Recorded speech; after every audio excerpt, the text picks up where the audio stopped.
आज फिश मार्केटला गेले होते आणि तिथून आणले कोळंबी।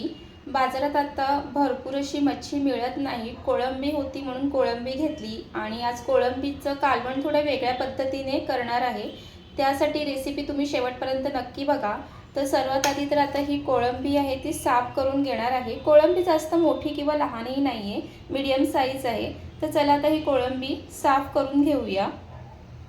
कोळंबी घरी आणली की त्याला व्यवस्थित साफ करणं खूप गरजेचं असतं। बरेच जण म्हणतात की कोळंबी खाल्ल्यानंतर आमच्या पोटामध्ये दुखतं।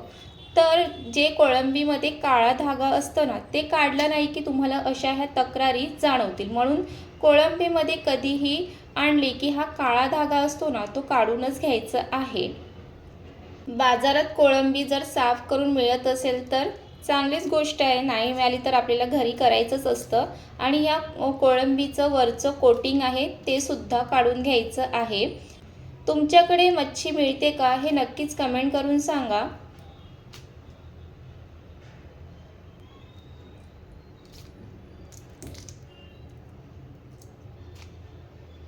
तर हा बघा कोळंबीमधला काळा धागा, हा काळा धागा काढूनच घ्यायचा आहे।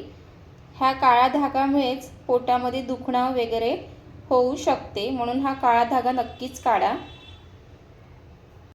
कोळंबी साफ करून स्वच्छ धुवून सुद्धा घेतलेली आहे। आता झटपट असं कालवण करायला घ्यायचं आहे। कालवणासाठी लागणारं साहित्य सगळं कट करून घेतलेलं आहे आणि आज या कालवणामध्ये टाकणार आहे खाऱ्या पाण्यातला आंबा। तर ह्याला तुमच्याकडे काय म्हणतात हे नक्कीच कमेंट करून सांगा। पाण्यामध्ये मीठ टाकून हे आंबे त्यामध्ये टाकले जातात। तर ह्याला खाऱ्या पाण्यातला आंबा असेही म्हणतात। तुमच्याकडे काही वेगळं नाव असेल तर ते नक्कीच मला कमेंट करून सांगा। आणि आज हा आंबा टाकून कोळंबीचं कालवण करणार आहे, खूप चवीला भारी लागतं। तर चला आजच्या रेसिपीला सुरुवात करूया।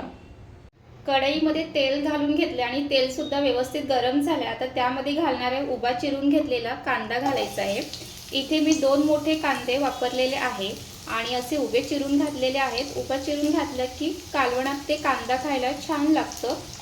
त्यानंतर कांदा सुद्धा तेलामध्ये छान परतून घेणार आहे। तर इथे बघू शकतात की कांद्याचा जो रंग आहे तो थोडासा बदललेला आहे।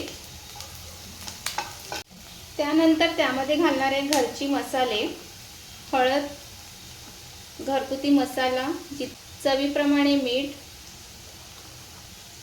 आणि काश्मीरी मसाला घालणार आहे। त्यानंतर घालणार आहे स्वच्छ करून घेतलेलं कोळंबी,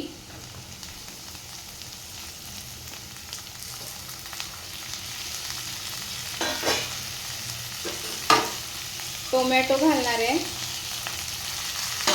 आणि 2 हिरव्या मिरच्या आणि त्यासोबत घालायचा आहे हा आंबा आणि हे सर्व मिक्स करून घ्यायचं आहे। आणि हा आंबा घातल्यामुळे रस्स्याला खूप वेगळीच चव येते। तुम्ही सुद्धा जर घरी असा खारा पाण्यातला आंबा असेल ना, तर नक्कीच एकदा असं कालवण करून बघा। तर इथे हे सर्व मसाल्यामध्ये छान मिक्स करून झालेलं आहे। सर्वात आधी यावरती झाकण झाकून 2 मिनिटाची वाफ काढून घ्यायची आहे आणि त्यानंतर मग ह्यामध्ये पाणी घालणार आहे। इथे 2 मिनिटं झालेले आहे, झाकण उघडून बघूया। तर इथे पाहू शकतात की छान असं उकळ आलेली आहे। त्याला एकदा परत असं मिक्स करून घ्यायचं आहे आणि त्यानंतर मग ह्यामध्ये पाणी घालायचं आहे।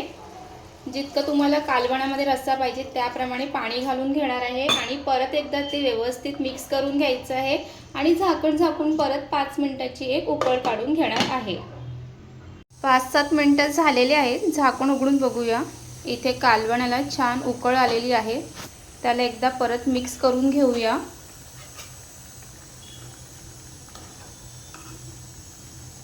आणि कोळंबीला शिजायला जास्त वेळ लागत नाही।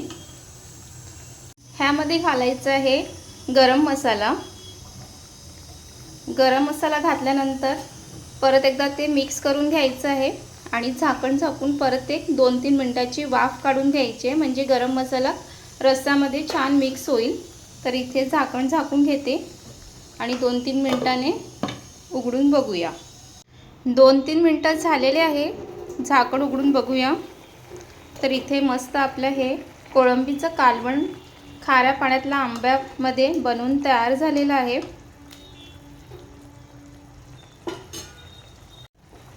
आणि हा खाऱ्या पाण्यातला आंबा कालवणातला खायला खूप छान लागतो.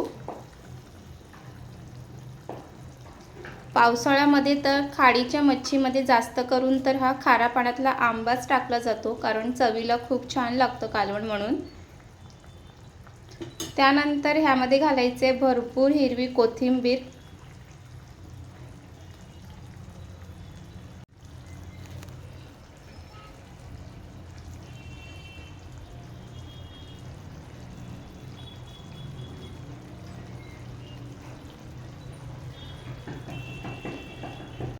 तर इथे हे आपलं कोळंबीचं कालवण बनवून तयार झालेलं आहे. झटपट होतो आणि जास्त काही साहित्यही लागत नाही. आपल्या घरच्या साहित्यामध्ये हे कालवण बनवून तयार होतो आणि या कालवणाला ना खरंच खूप छान टेस्ट येते. तुम्हीसुद्धा एकदा नक्कीच असं बनवून बघा. आणि तुम्हाला आजची रेसिपी कशी वाटली हे नक्कीच कमेंट करून सांगा. तुम्ही अजूनपर्यंत आपल्या चॅनलला सबस्क्राईब केलं नसेल किंवा फॉलो केलं नसेल तर फॉलो करायला विसरू नका आणि एक छान कमेंट करा.